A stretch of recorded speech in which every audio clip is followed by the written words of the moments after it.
हम पुकार पुकार के बोल रहे हैं सर, आदमी लोग सुन रहे नहीं है। ये तो जादू वाला तेल नहीं है, ये 108 जड़ी बूटी का तेल रहता है।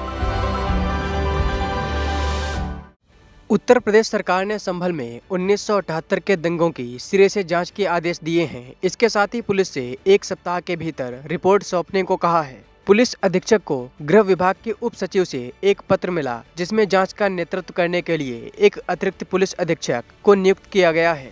इसके अलावा एसपी ने जिला मजिस्ट्रेट को एक पत्र लिखकर संयुक्त जांच के लिए एक प्रशासनिक अधिकारी की नियुक्ति का अनुरोध किया है। इस मामले पर अब हिंदू महासभा का बड़ा बयान सामने आया है। हिंदू महासभा के स्पोक्समैन अशोक पांडे ने कहा है कि 1978 के संभल दंगे की ही नहीं बल्कि देश में हुए सभी दंगों की जांच होनी चाहिए, क्योंकि इन दंगों में काफी बड़ी संख्या में हिंदू मारे गए हैं। हिंदू महासभा के स्पोक्समैन का यह बयान आप भी स्क्रीन पर सुन सकते हैं। बिल्कुल, बहुत अच्छा कदम है सरकार का कि जो दंगे हुए थे और उस समय की जो भी अधिकारियों की भूमिका थी उन सबकी जांच होनी चाहिए और भूमिका में अगर वो पाए जाते तो उन पर एफआईआर होनी चाहिए।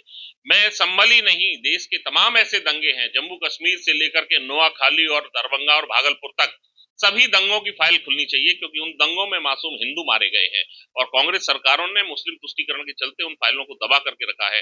तो 84 के दंगों की फाइल खुली है, संभल के दंगों की भी खुलेगी, अलीगढ़ में भी जब भी कभी हुए हैं तो उनकी भी फाइल खुलेगी। सारी फाइलें खुलनी चाहिए, उनकी पुनर्विवेचना होनी चाहिए ताकि लोगों को न्याय मिल सके, क्योंकि अगर भारत को लोकतांत्रिक देश कहा गया, यहाँ संविधान है, तो संविधान में न्याय वंचित नहीं रहना चाहिए। ये न्याय दबा हुआ है, इस न्याय को निश्चित रूप से बाहर आना। मैं माननीय योगी आदित्यनाथ जी के बयान का पूर्ण स्वागत करता हूं, क्योंकि वक्फ बोर्ड द्वारा जो जमीन ली गई है, पिछली सरकारों ने भूमाफियाओं का एक गिरोह बना करके उसे वक्फ बोर्ड की मान्यता दे दी और इतने सुप्रीम पावर उनको दे दिए कि आज वो किसी के घर मकान संपत्ति पे दावा करते हैं।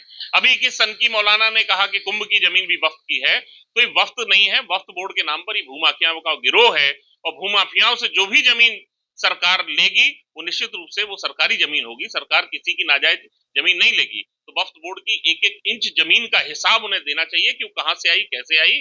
अलीगढ़ में भी बहुत सारी जमीन है ऐसी जो वक्फ के नाम पर विवादित की गई है, वो भी वापस ली जाएगी। ये सभी सनातन धर्मावलंबियों की है या गरीब किसानों की है, गरीब हिंदुओं की है, जिस जमीन को वक्फ का दावा किया जा रहा है वो सब वापस आनी चाहिए।